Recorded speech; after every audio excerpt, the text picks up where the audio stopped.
जो सवाल हम लोगों के बीच में जाकर पूछ रहे हैं उस पर रिएक्शन लोगों का क्या सामने आया वो एक बार दर्शकों को जल्दी से बता दें, उसके बाद गजाला का रुख करेंगे। हमने सवाल जो पूछा, हमने पूछा कि एलओसी पर युद्ध विराम का उल्लंघन लगातार पाकिस्तान कर रहा है, ऐसे में आतंकी घुसपैठ का इलाज है क्या? ये लोगों के बीच में जाकर हमने सवाल किया। लोगों ने इस पर जवाब भी दिया है। हमने अलग अलग ऑप्शंस रखे थे। इसमें 19% लोग कह रहे हैं कि एयर स्ट्राइक जरूरी है, 13% लोग कह रहे हैं बातचीत यहां होनी चाहिए ताकि इस तरह की घटनाएं रुक सकें, खत्म हो सके। 26% लोग जो कह रहे हैं कि ग्राउंड ऑपरेशन की अब बारी आनी चाहिए, जबकि 38% लोग कह रहे हैं तारबंदी होनी चाहिए, पेट्रोलिंग और ज्यादा कड़ी हो जानी चाहिए। हालांकि सीमा पर अलग अलग जगह पहरा होता है, लेकिन 38% लोग कह रहे हैं तारबंदी जरूरी है, पेट्रोलिंग और ज्यादा बढ़ा दी जाए। 4% लोग ये कहते हुए नजर आए कि हम इस बारे में कुछ कह नहीं सकते। दूसरा सवाल जो हमने लोगों के बीच में जाकर पूछा, हमने पूछा पाकिस्तान किसकी शय पर कश्मीर में आतंकियों की घुसपैठ आखिर करवा रहा है, क्योंकि आए दिन ये घटनाएं सामने आती हैं। इसमें 78% लोगों का ये मानना है कि ये चीन के बहकावे में आकर पाकिस्तान कर रहा है। साथ ही साथ 6% लोग ये भी कहते हुए नजर आए कि इसके पीछे लगता है तुर्की का हाथ है। 16% लोग ऐसे भी थे जो ये कह रहे थे कि हम इस बारे में कुछ कह नहीं सकते। हमने वो 2 सवाल जो अब तक पूछे, हमने पूछा पक्का इलाज क्या है, क्या करना चाहिए पाकिस्तान के साथ, और ये पाकिस्तान जो बार बार कश्मीर में आतंकियों को, दहशतगर्दों को दाखिल कराने की कोशिश कर रहा है, इसके पीछे कौन है? तो लोग कह रहे हैं, मैक्सिमम लोग, कि इसके पीछे चीन हो सकता है। गजाला नौरीन जी, पाकिस्तान ऐसा क्यों बार बार करता है? कहता यह है कि बातचीत होनी चाहिए, कहता यह है कि शांति कायम होनी चाहिए, और फिर करता कुछ और है। पीठ में खंजर घोंपने का काम होता है, लगातार दहशतगर्दों को सीमा पार कराने का काम होता है, ड्रोन वाली साजिश होती है। क्यों ऐसा? अच्छा, सबसे पहले तो मैं आपके सामने कुछ यहाँ पर फैक्ट्स एंड फिगर्स रख दूं। मेरे सामने जी इस वक्त कुछ मौजूद है चीजें, जिसके मुताबिक आपको सिर्फ ये बता दूं कि 2016 के बाद से अब तक लाइन ऑफ कंट्रोल पर भारत की जानिब से 54 ऐसी IEDs लगाई गई हैं, जिसका मकसद वहां पर मौजूद आम मासूम शहरियों को, कश्मीरियों को निशाना बनाना था। मुतअद्दिद शहरी जख्मी हो चुके हैं भारत की इन कार्रवाइयों की वजह से, भारत की इन तकरीबी सरगर्मियों की वजह से IEDs लगाई जा रही हैं भारत की जानिब से। अभी ज्यादा दूर नहीं जाते, 12 फरवरी का वाकया आपको सुनाती हूँ। 12 फरवरी 2025 को भारतीय फौज ने और बक्सर सेक्टर में फायरबंदी की खिलाफवर्जी की है। खिलाफवर्जियां आप लोगों की जानिब से हो रही हैं और इसके नतीजे में 2 जवान जख्मी भी हुए हैं।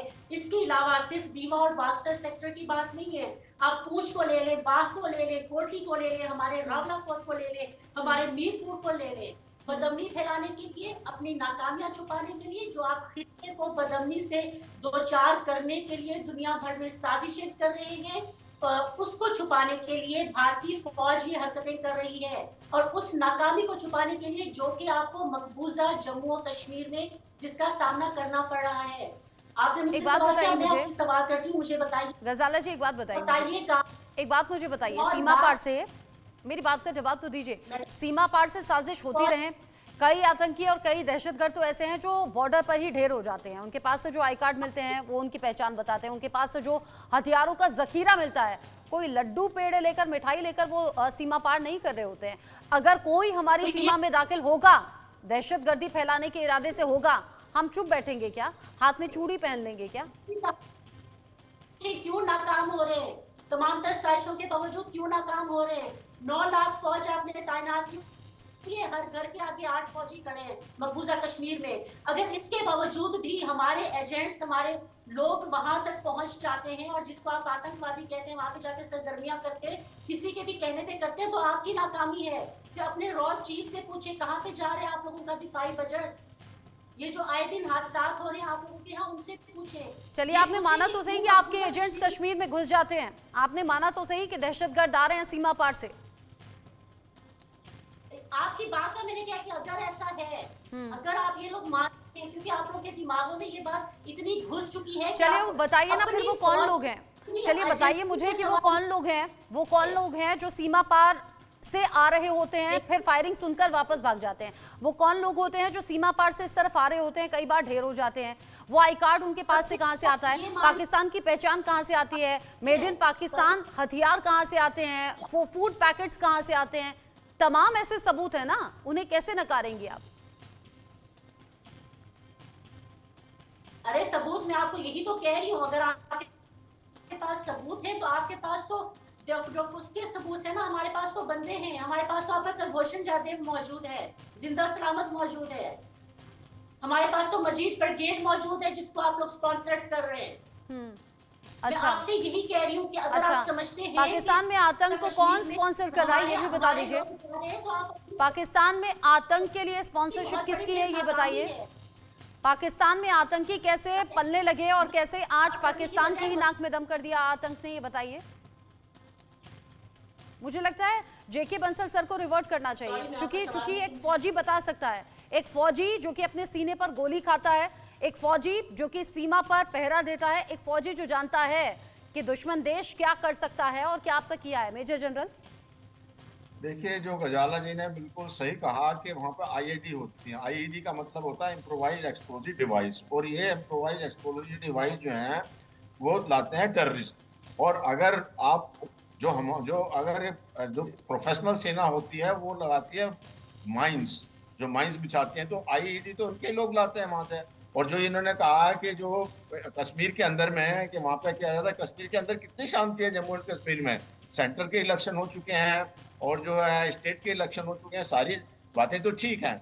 और अब ये अपने आप को सफाई दे रहे हैं, हम नहीं कह रहे, ये तो हिलेरी क्लिंटन ने कहा था, जो कि बार बार ये बात को सभी लोग कहते हैं कि हिलेरी क्लिंटन ने कहा था कि जो ये सांप आप अपने आंगन में पाल रहे हैं, पाकिस्तान को उनकी सरजमी पे ही जाके बोला था कि ये जो है ये मत सोचो कि पड़ोसी को काटेंगे, आपको भी काटेंगे, तो इनके यहाँ भी टेररिज्म होती है। अब जो ये पत्रकार हैं, पत्रकार को एक सच्ची बात करनी चाहिए, और ये जो अपने जो बेबुनियाद बात कर रही हैं, जो भी ये कह रही हैं, उल्टा इल्जाम लगा रही हैं, हालांकि ये सब कुछ जो है पाकिस्तान की तरफ से होता है, पाकिस्तान करता है, इसमें कोई दो राय नहीं है।